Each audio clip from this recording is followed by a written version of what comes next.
So once the greenhouse is completed, then while it's being completed, then I would start sourcing my seeds, my tomato seeds. So there are a lot of things I'm gonna be looking out for when I'm sourcing my seeds.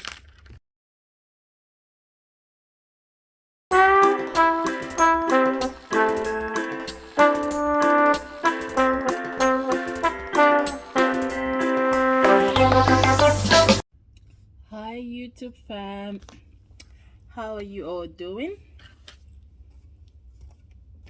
I'm happy to be here again. I think I uploaded a video recently, but I pre-recorded that video, so it's fair to say long time no record a video. But I uploaded a video recently, but that was pre-recorded a few weeks back. Alrighty, so once again today I'm here in my studio at Eastern Creek, doing my work for today.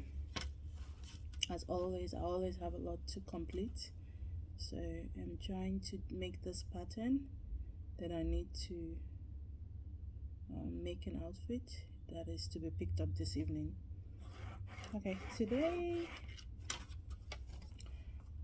I'm gonna record another chit chat, sit down video.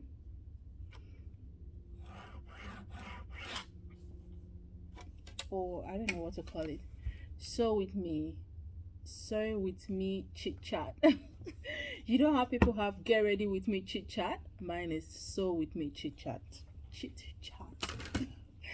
All right, today I wanted to talk about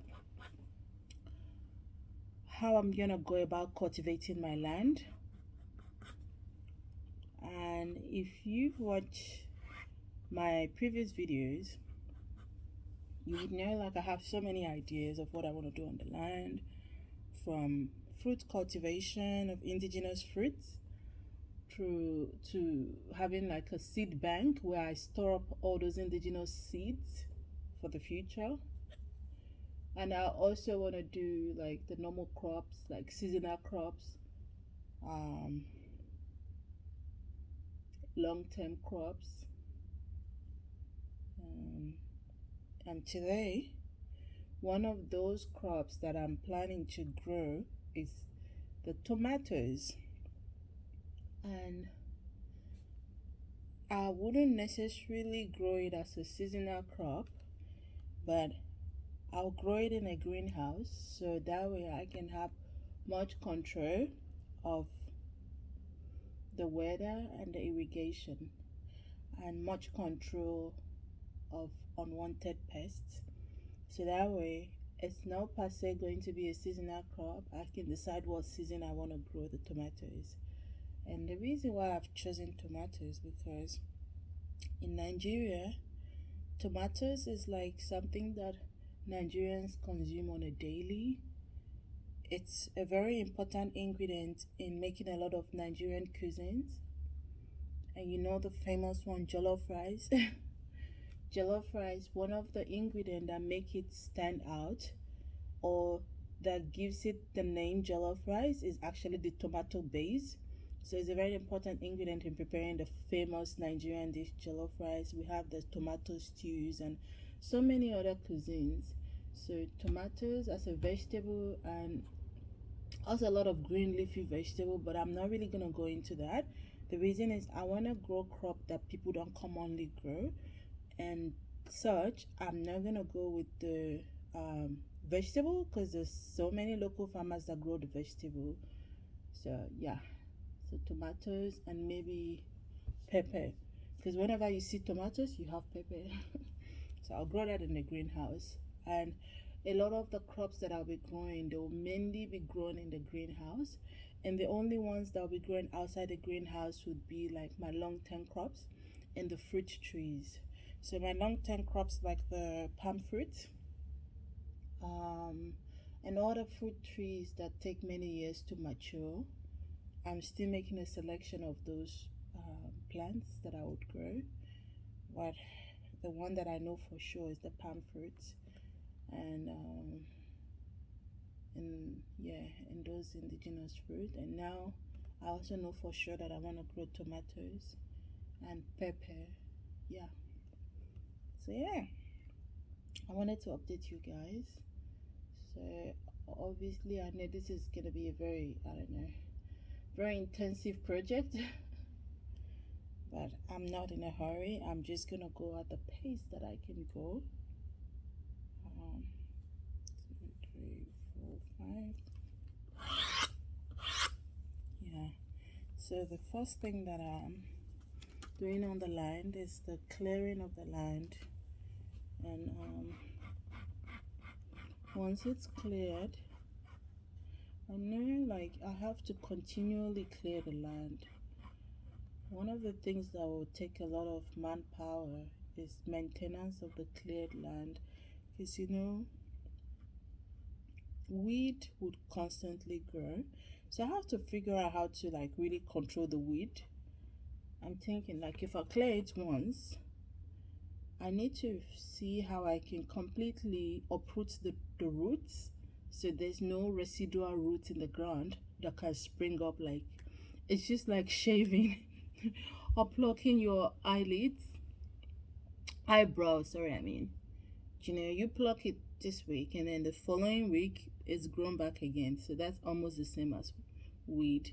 And I'm trying to think of a permanent way. Like I don't want to use chemical because I want to grow organic as much as I can. And so there will be some part of the land that will be fully organic, and there will be also the other part that will be semi-organic, so half organic, half fertilizer. But I'm gonna use like natural fertilizer as much as I can.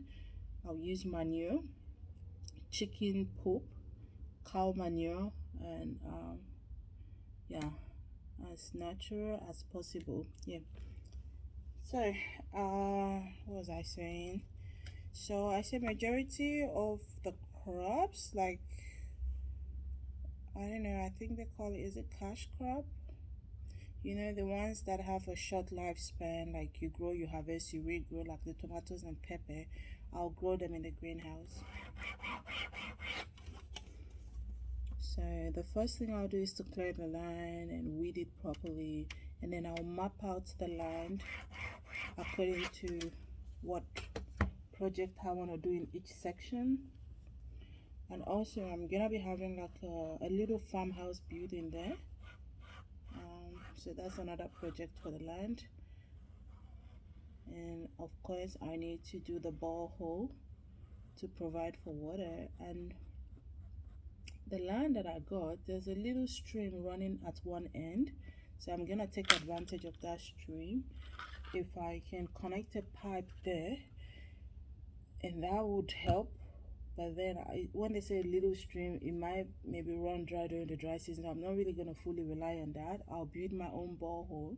So the advantage of having that stream tells me that I don't have to dig too deep to find water. So it's a good plus for me. So I'm going to put like two or three boreholes across sections of the land. The reason why I'm doing multiple borehole, because I'm watching a few videos on YouTube, and the stories of sometimes a borehole could dry up, and I don't want to be at a point where I don't have access to water. So that's why I want to have multiple options. So I think maybe 2 borehole would do. Yeah, I'll do 2 boreholes. That's for the irrigation and other purposes. And so first thing is to clear the land. The next thing is to map out the sections of the land depending on what I want to use them for.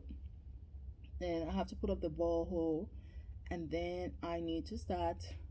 I'm gonna fence the whole 10 plots of land and put a gate to secure it. Then I'll start constructing my greenhouse. Yeah. So once the greenhouse is completed, then while it's being completed, then I would start sourcing my seeds, my tomato seeds. So there are a lot of things I'm gonna be looking out for when I'm sourcing my seeds. Like I'm not just gonna go pick up any random seed. You know, I have to check and see what the best seeds are in the market and what I'm looking out for in the produce. Obviously, I want like very rich, marketable tomatoes that is not quick to rot, that has less water content, more fibers, voluminous, big, and very red, deep red color. So those are the things that helps with the marketability of the tomatoes. Obviously, as a business person, I have to start thinking about those things. And then you think about like the end product, the harvest, and how long it's gonna take you to transport like those produce from your farmland to like the market. You have to consider the shelf life of the tomatoes. So all these things I have to put into consideration when I start looking for my seeds. So I have to do a lot of research on that, and I'm gonna do a few samples. So once I've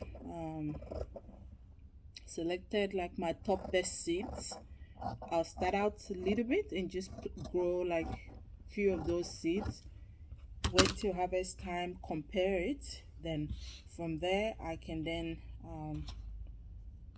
bring it down to like maybe the top 2 or the top 3 seeds. I'll keep going that way until I find the best seed. Whichever is the best seed, then that's the one that I'll grow in my farm. But maybe I'll grow more than one, like at least variation. Maybe I can grow up to like 2 or 3 to just offer some variation. I'll do the same for the pepper. There's the pepper that is usually used in Nigeria. Obviously, for those perishable vegetables that I'll be growing, my market is Nigeria. I intend to sell it in the Nigerian market, and then for the future I can then process it for export. I'll process it into like a pureed tomatoes, tinned tomatoes for export.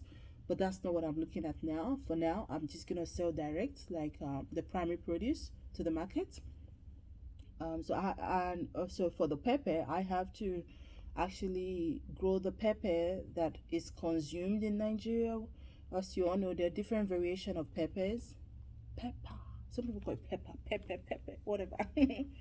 So I have to go to the market and see what is being sold the most, what people consume the most, and that is what I'll be growing.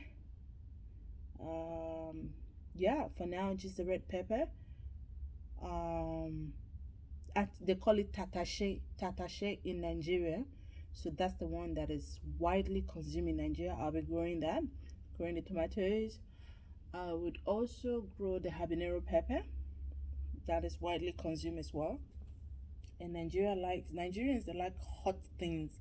The habanero pepper is very spicy, very hot. I'll grow that. So that's what I'll be growing in my greenhouse for now. And then while that is going on, then I will start like, you know, planting the fruit trees. Yeah, I might be transplanting some, and some I'll be growing from the seeds. Yeah, so this is gonna be exciting. I'm really very pumped for this project, and just the thought of it excites me. Going out in nature, I'm a nature kind of person, you know, being, you know, in one accord with nature, touching, having a feel of the soil, feeling the fresh air on your skin.